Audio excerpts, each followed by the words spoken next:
Demon-Kissed, Chapter 21. Both parties were then marked as being wed by Faerie, with a rose-vine brand the same colour as the Feian bloodline coat of arms. In my case, the brand was yellow. In Ion's case, it was white. In Robin's, it was black. In Mystic's, the brand was blue, and in Cade's, it was blood red. I had a feeling that Dom's was the same as Cade's, and I truly wished that I had not seen him touch his upper arm a second ago, for I fully understood what the brand meant. In most cases, the wedded brand was a source of great pride and joy. In our cases, however, it was a reminder of our greatest joy and our greatest heartache. Delia Ilia had been both to more than just Dominic and I. She had been the world to her children, and she had been the love of many mates, both male and female.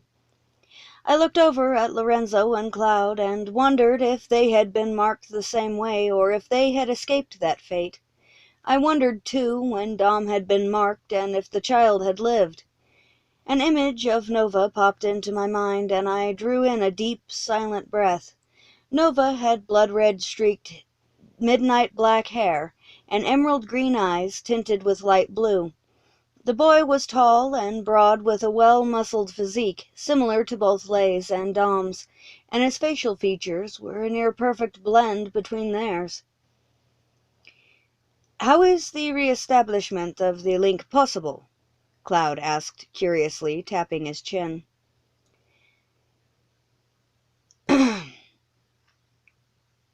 "I do not know. All I know is that early yesterday evening an outside source flooded my mind with rage.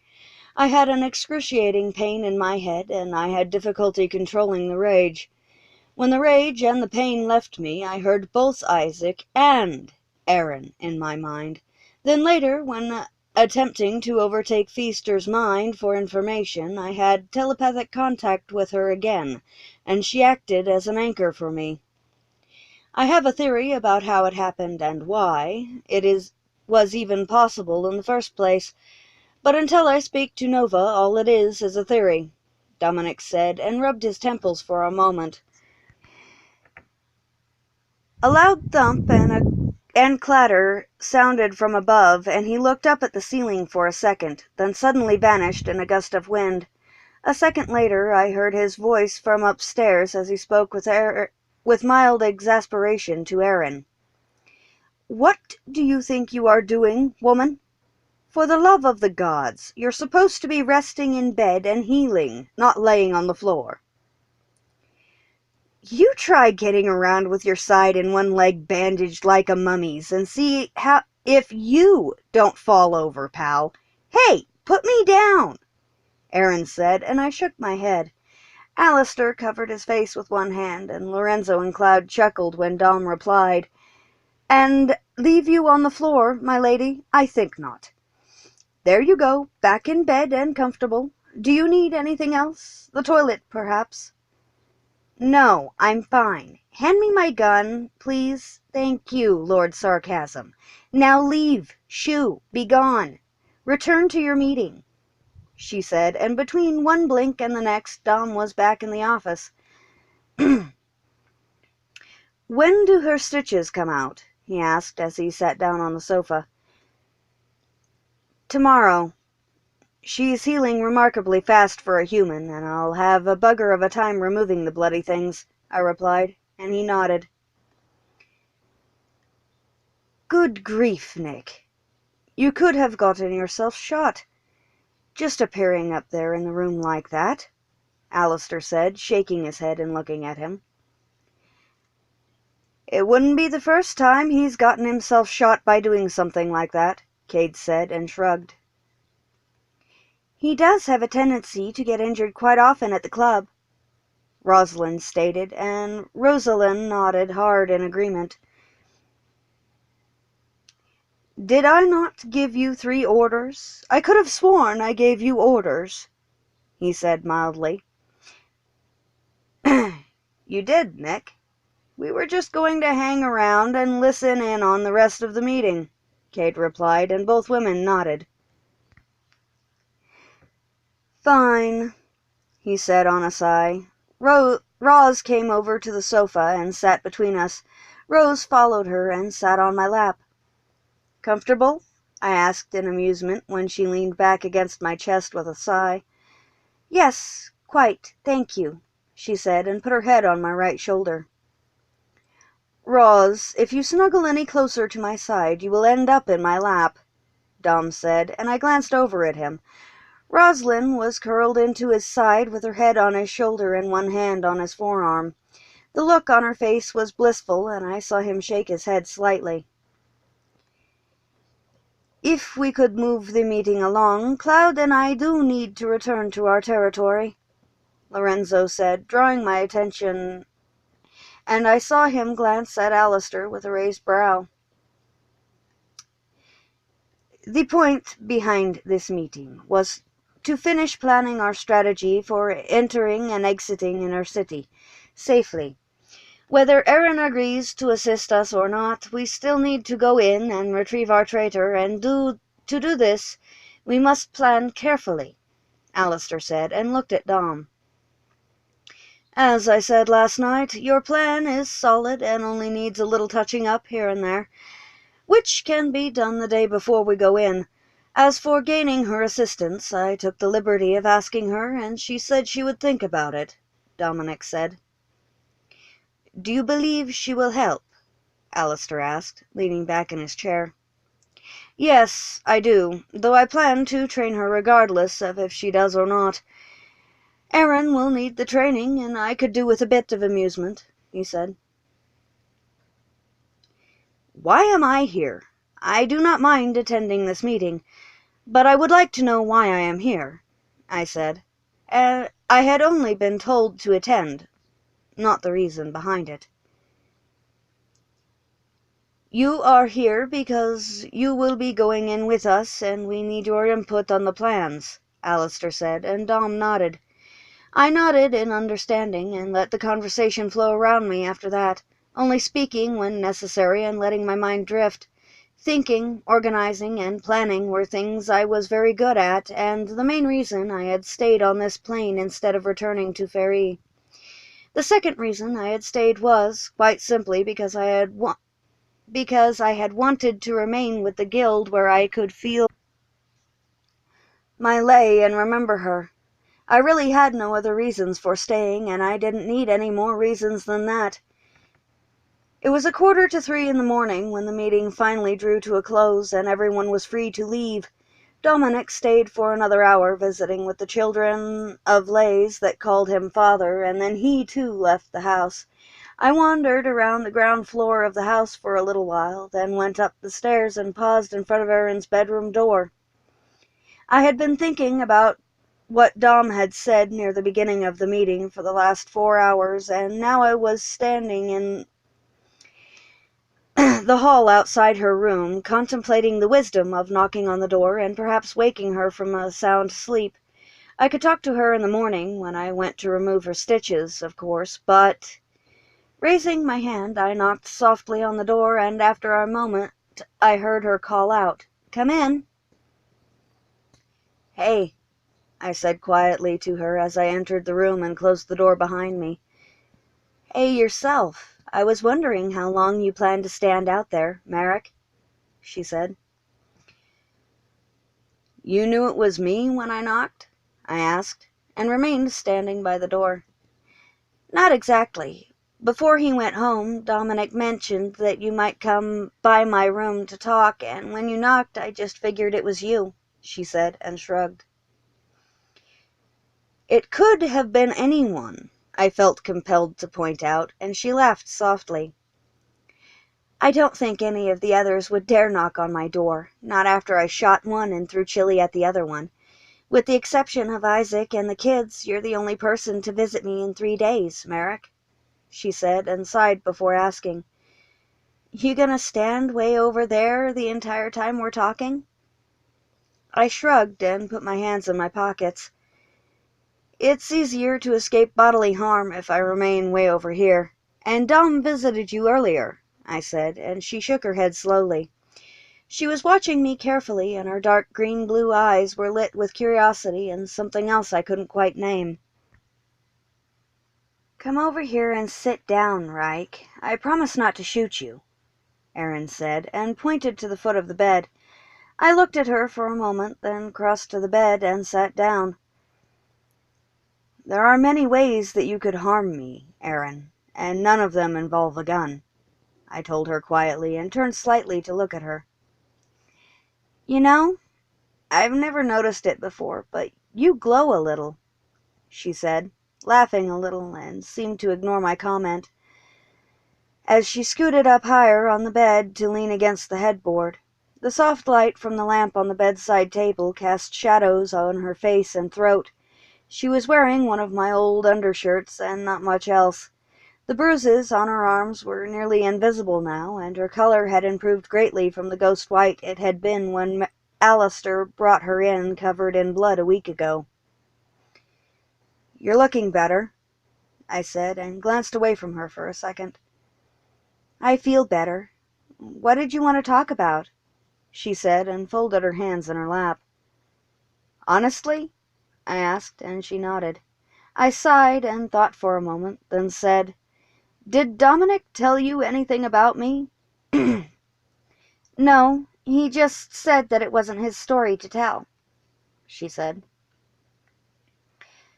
"Dom has never been one to air others' laundry, but I wasn't sure if he'd keep what he knew to himself this time," I said, and trailed off for a moment before continuing. "I need to explain some things and tell you some things." "Go on, I'm listening," she said, pulling the blankets up higher, and I nodded. "The first, I believe, should be what I am. I am a high-born Seelie Dione She-Fae, and yes, that does mean that I am much older than I look. I am a part of an old hunters' guild called the Black Rose, and I have hunted those of the blood that thought it would be fun to enslave others of the blood," I said, and Aaron nodded when I paused for breath. Then I continued. "I was wed to the mistress of the guild for 15 years, and I bear the mark of that still." I stopped speaking and looked down at my hands. When I had started telling her what I was and a little of my past, I had been speaking fast, and I froze a little when the mattress shifted as she moved around. "Is there more to your story, or is that all there is to tell?"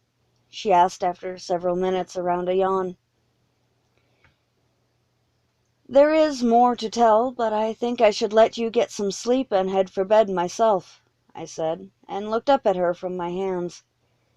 "All right, but you have to talk to me more about it tomorrow, Merrick," she said, then yawned again before asking, "Did you have a question for me, or were you just answering questions I hadn't asked but had been thinking?" "I'll tell you more tomorrow afternoon when I come in to take out your stitches, and I did want to ask you a few questions, but they'll keep," I said, standing. "I would like to hear the rest, and getting the stitches out will be lovely. I will look forward to answering your questions and asking a few myself. Oh, and Dominic needs to talk to you tomorrow about something," she said, and yawned again. Moving to the head of the bed, I helped her lie flat again and reached over to the bedside table to turn off the light. "I know he does, and I will speak with him tomorrow," I said, looking down at her for a moment before turning the light off and moving toward the door. "Night, Merrick," she called quietly when I opened the door. "Good night, Aaron," I said, and left the room, closing the door behind me quietly. I leaned my forehead on the door for a second, then cast a small safe dream spell on her room and turned around to head down the hall to my room. The door next to hers opened, and Isaac stepped into the hall. He regarded me for a moment, then went back into his room and shut the door. I looked at the door for a moment, wondering what he had wanted, then went down the hall and opened the fourth door on the left and entered my room. I didn't bother turning on a light before stripping off my clothes and crawling into bed. Tomorrow, or should I say today, would be a long day, and I needed to get some sleep before I went back to work. I fell asleep almost immediately and began dreaming of the first time I had met Princess Delia Ilia Fireforge Blackthorn. I had been asked by my father to retrieve a scroll of healing remedies for his very distant niece, and was reading it when I returned to the throne room with it, just as a tall, muscular, red-haired woman with sea-green eyes was leaving, and she ran into me, making me drop the scroll I had been looking at. She bent down and picked it up. "I am terribly sorry, my Lord Scholar," she said, and handed the scroll back to me, then hurried out of the throne room. Her scent lingered in the air around me, and I drew in a deep breath. Her voice had been stuffy, but lyrical, and sweet, if a little deep for a woman, and thickly laced with a rich Celtic accent. I looked after her departing figure for a moment, then turned and approached my father's throne. I had seen her coming or going from my father's throne room off and on for several years, but had never been close enough to catch her scent or see the color of her eyes. Now that I had, though, neither would leave me be, and I knew I'd be tracking her down later just to talk, or perhaps something more if she was agreeable. "I brought the scroll you requested, Majesty," I said formally to my father, and bowing. "Good. However, you just missed the woman I had requested it for," he said. "Pardon, my liege?" I said, blinking, and he sighed. "Delia needs the scroll of remedies," he said, and added when I just stared at him uncomprehending, "The woman that just left the throne room, boy." I blinked again, then turned to look out of the throne room doors in the direction she had gone, and realized that she had turned down the hall that led to the lower library chambers.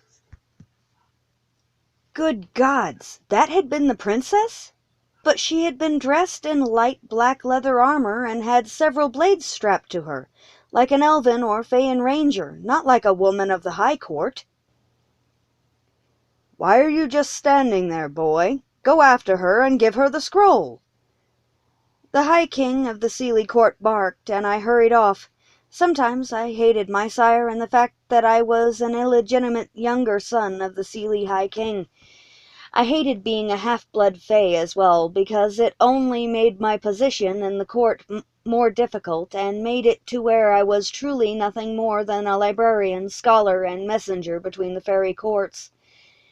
I had loved my gold lion shifter mother and missed her terribly, but I found myself wishing that she had been Fae more and more often these last 200 years, as my status in the court went from bad to barely tolerable.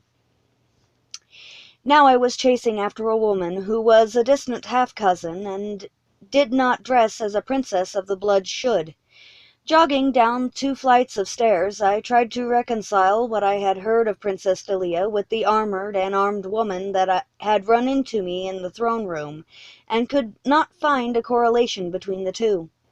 I had heard the princess was a strange high-born lady, but had not given the rumors much credence as truth, as most were whispered by the women of the courts, and they were a jealous, vicious group of females that delighted in spreading malicious rumors. Following my nose, I turned a corner and nearly ran into the warrior female again. "Come, friend Dali, I need the potion. I've a tracking job, and cannot smell a bloody thing at the moment. How am I to do the job if I can't smell the blighter?" she said, and nearly struck my nose with her hand when she gestured wildly toward the west. "I understand, Delia, truly I do. But I only have the 1 bottle, and the ingredients for the brew are hard to find," friend Dali said placatingly, and the princess turned and punched the wall beside her with a foul expletive, leaving an indentation of her fist behind. I stared at the wall wide-eyed for a moment, and then stared at her in horrified wonder. I had never seen a woman strong enough to dent marble before, and prayed to the gods that I would never see one again. "I suppose Dominic could take this one, but the deviant we need to find might be difficult for him to track alone, and I really need to kill something," she muttered, turning around to pace, I think, and stopped short when she saw me standing behind her. "Oh, hello again, my Lord Scholar," she said, and smiled at me. I just stood there looking at her, my mind in total chaos and completely tongue-tied for once in my life, just from a smile. "Did you require something, Lord Merrick?" Friend Dolly asked, when I did not speak, and I looked over the princess's shoulder at the castle healer. Yes, I was to give Princess Delia this scroll," I said, and held up the scroll. "Truly?" the beautiful female warrior asked, and I nodded. "Oh, God's bless ye," she said, taking the scroll, and unrolled it to read the top portion. "Every ingredient I need to make the potion is right here. All I need to do is collect them and bring them here," she murmured, her eyes narrowed on the parchment, then turned around and asked, "If I bring ye the things to make it, will you brew the allergy remedy for me?" "Of course, Delia. I never said that I would not make it, just that my stock was low," the healer said, and handed a small blue bottle to the princess. "God's bless you, friend Dolly. I'll take this," Delia said, holding up the bottle, then continued to speak. "And then go to gather what you need to create more." She grinned broadly, unstopped the top of the bottle, put it to her lips, and tipped her head back. Downing the remedy in one swallow, she handed the bottle back to the healer, inclined her head in a small nod of respect, and then brushed past me, tucking the scroll into a pouch on her belt. "Thank ye again, Lord Scholar, and may the gods bless your day," she called over her shoulder, then stepped through the marble wall and was gone. I stared at the place where she had been and tried to understand what had just happened. I had been asked to give a treasured scroll to a female relative of the High King. I had been surprised by her strength, captivated by her scent, was poleaxed by a simple smile of friendly greeting, and had just watched her walk through a marble wall with the scroll I had just given her. "What just happened?" I asked friend Dolly, still staring at the wall and my mind floundering in a sea of confusion. She gave a small laugh and patted my shoulder fondly. "Is this the first time you've met Her Royally Unique Highness?" she asked, and I nodded mutely. She laughed again and said, "What just happened, my Lord Merrick, is quite simply Delia Fireforge being herself and being helpful." "I am sorry, but I still do not quite understand," I said, trailing off, still staring at the wall and being driven slowly mad by the princess's lingering scent in the underground hallway. "Your reaction is to be expected, Lord Merrick, though I've never seen a man stare at a wall like that after meeting Delia for the first time," friend Dolly said, and touched my chin, closing my mouth. I wrenched my gaze from the wall and looked at the healer for a moment blankly. "I have to see that woman again," I blurted, and she laughed delightedly. "She makes her home outside Faerie, in the heart of Bloodstone Kingdom, and runs an assassin's guild out of a keep at the edge of Hearth Village," she said conspiratorially, then winked at me and went back into her alchemy laboratory, leaving me standing in the outer hallway staring after the strange, terrifying, and beautiful warrior woman that had just breezed through my life and left nothing but chaos in her wake. The alarm clock on the bedside table shrilled, and I came awake, the dream fading from my mind slowly, and I lay still for a moment, reveling in the memory. I sat up in bed after a few minutes and looked at the clock, noted that it was after 9 o'clock in the morning, and got out of bed. Bending over, I picked up my jeans from yesterday and pulled them on. Zipping them up, I went over to the chest of drawers by the window and grabbed a clean sweater and undershirt, then left my room. Moving down the hall to the right of my room, I entered the bathroom, closed the door, and dropped my clothing on the counter, then reached through the shower curtain to turn on the water. I looked in the mirror over the sink as I waited for the water to heat up and groaned at my reflection. My amber eyes were bloodshot, my face was pale, the lower half was covered with stubble, and my long, gold-blonde hair was so tangled it would take a miracle to get it brushed out again. The green pendant hanging from a silver chain around my neck gleamed brightly in the sunlight streaming through the bathroom window, and I reached up to touch it for a moment, then touched the yellow and black rose vine mark on my throat just above it.